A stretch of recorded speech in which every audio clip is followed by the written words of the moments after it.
तो दावे वादे प्रचार ये सब कुछ तो खत्म हो गया। अब है दरअसल जनता की बारी। जनता को यह तय करना है कि आखिर उसके मन में क्या है, किसकी बनेगी सरकार।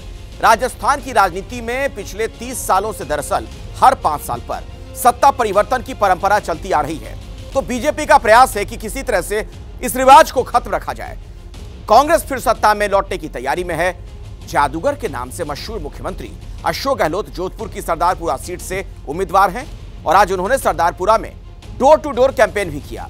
एबीपी न्यूज से बात करते हुए प्रदेश में पार्टी की जीत का दावा भी उन्होंने किया है। राजस्थान में मतदान से ठीक पहले घर घर जाकर संपर्क किया जा रहा है मतदाताओं से और छोटे से लेकर बड़े नेता तक जनसंपर्क कर रहे हैं घर घर जाकर। तस्वीरों में देखिए आप जोधपुर में, ये सरदारपुरा सीट है, अशोक गहलोत मुख्यमंत्री की सीट है और अशोक गहलोत घर घर जाकर संपर्क कर रहे हैं मतदाताओं से।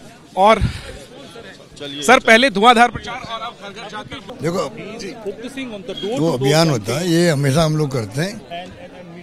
किसी के घर चले गए, चाय पी ली, गपशप कर लिया, नहीं कर कि घर गए, चाय पी, गपशप की मॉलों के अंदर, इसी बहाने घर घर में जाना हो जाता है। उनको अच्छा लगता है, हमें मिस करते हैं। चूंकि बतौर मुख्यमंत्री आप 5 साल कामकाज में रहते हैं, तो ये आप मिस करते हैं क्या लोगों को घर घर जाना? तो वो इसकी कॉन्स्टिट्यूएंसी के अंदर घर घर जाना बड़ी बात है ना।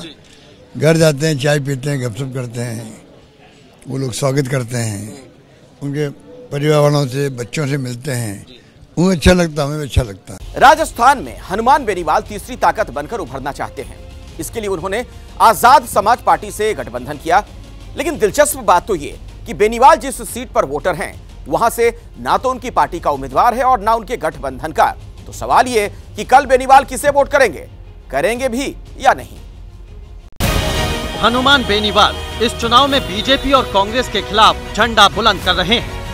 हनुमान बेनीवाल उस नागौर के रहने वाले हैं जिसे जाटों की राजधानी भी कहा जाता है।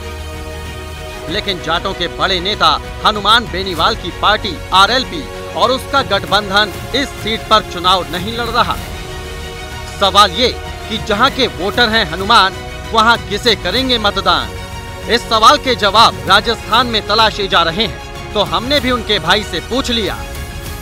देखिए, वोट जो है वो किसी को बताने की चीज नहीं है। वैसे ये संविधान कहता हमारा कि हम किसको देंगे किसको नहीं देंगे, वो तो अब जब मतपेटी के पास जाएंगे तब पता लगेगा हमने क्या सोच रखा है, हम किस कैंडिडेट के बारे में हमारी क्या विचारधारा है। और नहीं है तो फिर नोटा का विकल्प है इस देश के अंदर। हनुमान खुद खींवसर सीट से मैदान में है और चुनाव में आजाद समाज पार्टी से उनका गठबंधन है। जाट वोटरों के दम पर हनुमान बेनीवाल सत्ता के बाजीगर बनने की चाहत रखते हैं। लेकिन नागौर में उनका वोट तय कर देगा कि वो बीजेपी पर सॉफ्ट हैं या कांग्रेस पर। हनुमान बेनीवाल की ताकत और जाटों का सियासी मूड समझने से पहले जाट वोटरों का अंक गणित समझ लीजिए। राजस्थान में जाट समाज की आबादी करीब 12% है। राज्य की 55 से 60 विधानसभा सीटों पर जाटों का असर है। हर चुनाव में 10 से 15% जाट विधायक चुने जाते हैं। वैसे तो राजस्थान की सियासत में कांग्रेस और बीजेपी के बीच राज और रिवाज की पहेली कायम है। लेकिन अगर इस बार मुकाबला कड़ा होता है तो हनुमान बेनीवाल किंग मेकर साबित हो सकते हैं।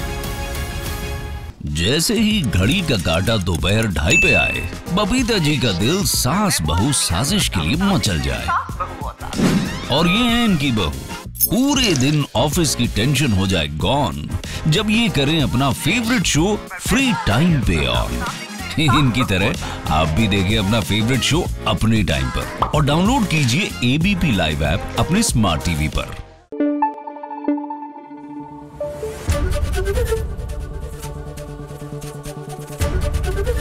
एबीपी न्यूज आपको रखे आगे।